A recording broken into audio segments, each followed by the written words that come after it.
안녕하세요. 풋볼 포레스트입니다.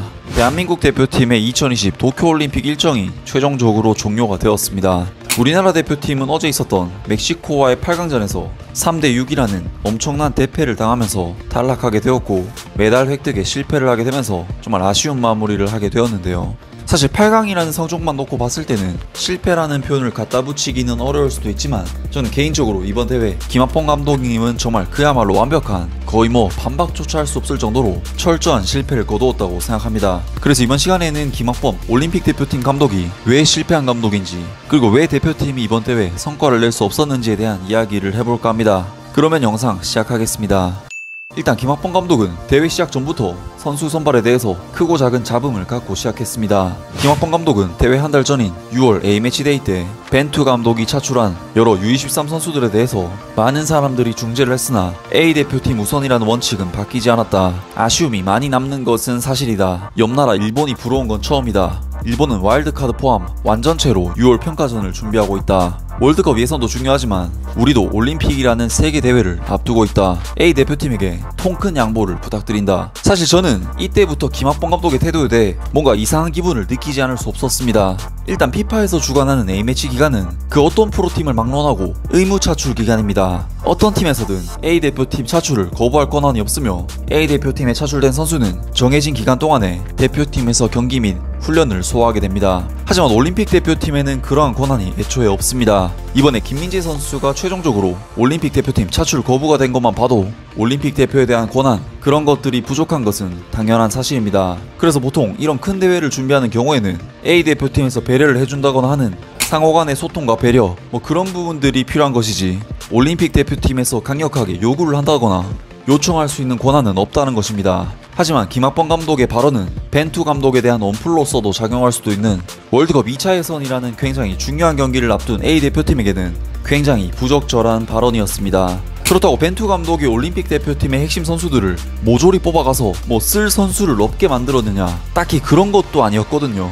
엄원상, 이동준, 김동현, 김진규, 이강인, 이동경, 정승원, 강윤성, 김재우, 김진야, 서령우, 원두재, 이상민, 정태욱 등등 사실상 올림픽 대표팀의 거의 모든 주축 선수들을 거의 다 차출했고, 특히 이강인이라는 A 대표팀에서도 가장 크게 기대하고 있는 선수를 A 대표팀에서는 올림픽 대표팀에게 양보했습니다. 이래도 A 대표팀에서 배려가 부족한 것인가요? 또한 올림픽 대표팀은 A 대표팀뿐만 아니라 선수들의 소속팀, 즉 프로팀들과도 앞서 언급했던 배려와 존중이 필요한 관계입니다. 우리나라에서는 이런 중요한 대회를 앞둔 경우 보통 국내 클럽들이 양보를 해주는 경우가 많죠. 자신들의 중요한 선수를 당분간 활용할 수 없음에도 한국 축구를 위해서 대승적인 차원에서 보내주곤 합니다. 그 대표적인 예시가 2002 한일 월드컵 합숙훈련 등이 되겠죠.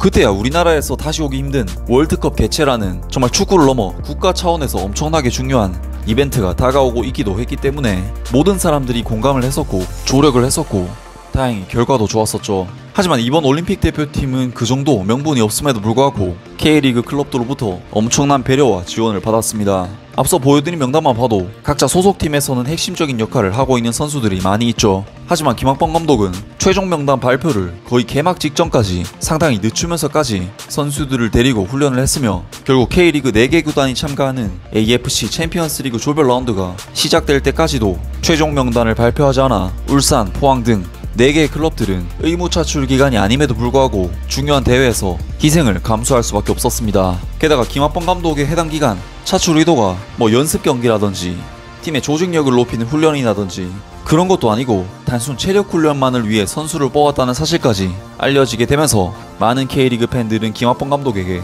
등을 돌릴 수밖에 없었습니다. 그런데 정작 김학범 감독은 성남 감독 시절 중요한 K리그 경기를 앞두고 핵심 선수들을 대표팀에 보낼 수 없다면서 징계할 테면 해라, 우리 선수 절대 못 보낸다, 이런 태도를 보였었거든요. 정말 대단하십니다. 김학범 감독님은 정말 여론이라든지 이런 부분을 거의 신경을 안 쓰시는 것 같습니다. 김학범 감독님은 2018년 아시안게임 금메달을 획득하면서 그야말로 화려하게 대표팀 감독으로서 성과를 거두고 커리어를 시작했었죠. 결과만 놓고 봤을 때는 아시안게임 금메달 그 누구도 토를 할 수 없고 김학범 감독에 대해 부정적인 의견을 낼 수 없는 것처럼 보입니다. 하지만 실상을 들여다보면 당시 대표팀은 공격진에 비해 3선 중앙 미드필더가 약하다는 평가가 많았고 손흥민의 황의조까지 공격수를 2명이나 차출한다는 것은 의문을 제기할 만한 근거는 저는 충분했다고 봅니다. 김학범 감독은 처음부터 끝까지 자신만의 철학 혹은 고집으로 논란이 되는 황의조 선수를 선발했고, 이것은 인맥 축구라는 큰 흐름의 논란으로 번져갔습니다. 사실 결과로서 증명하면 되는 것이 축구이긴 하지만 모든 여론을 뒤집으면서까지 온갖 논란을 일으키면서까지 선수를 뽑는 것은 팀에게도 굉장히 위험한 모험수일 수도 있고 김학범 감독님 개인에게도 엄청난 무리수가 될 수도 있습니다. 주변에서 만류하는 선택을 고집스럽게 고수한다는 것은 그 선택 자체만 봤을 때는 절대로 좋은 선택이 아니라는 것이죠. 왜냐? 여론이 좋지 않다는 것은 그만큼 대중들이 김학범 감독의 생각에 공감을 못한다는 뜻이고, 그러한 공감 부족은 결국 성적으로 증명해야 되는 것인데 성적으로 증명하지 못할 경우 돌아오는 타격은 훨씬 커지기 때문입니다. 2014년 아스날에서 경기를 소화하지 못해 컨디션이 정상이 아니었던 박주영에 대한 홍명보 감독의 논란도 결국 결과로서 증명해내지 못했기 때문에 각종 언론과 팬들의 거센 욕품을 맞았고, 홍명보 감독은 무려 5년이 넘는 시간 동안 국내에서 감독으로서의 경력이 완전히 단절되는 타격을 입기도 했습니다. 김학범 감독의 경우에는 2018년에 있었던 선수 선발 논란은 결과로서 금메달로서 그러한 여론을 잠재우기는 했지만 결국 이번 2020 도쿄올림픽에서의 선수 선발 과정에서 많은 팬들이 우려했던 부분을 책임져야 할 것으로 보입니다.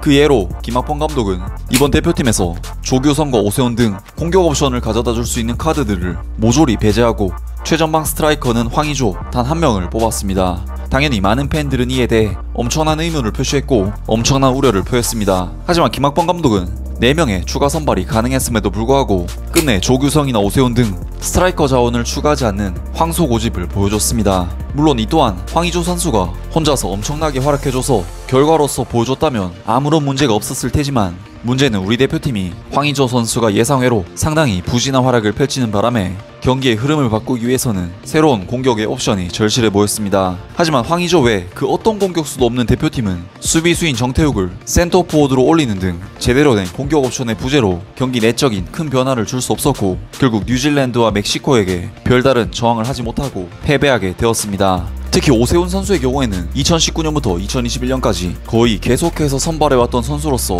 현 올림픽 대표팀 선수들과 발을 맞춘 지도 오래된, 게다가 황의조 선수와는 또 다른 유형의 공격 옵션이었고 각종 언론, 전문가들, 팬들, 수많은 사람들이 의문을 제기하고 그랬던 부분을 이제는 김학범 감독님이 그 이유에 대해서 설명하거나 책임을 지셔야 될 때가 온 것 같습니다. 그리고 이강인 선수는 대체 왜 안 쓰는 건가요? 이 내용은 다음 시간에 말씀드릴 것을 약속드리면서 오늘 영상 마치겠습니다. 아무튼 오늘 영상은 여기까지고요. 영상 재밌게 보셨다면 구독과 좋아요 그리고 댓글 부탁드립니다. 감사합니다.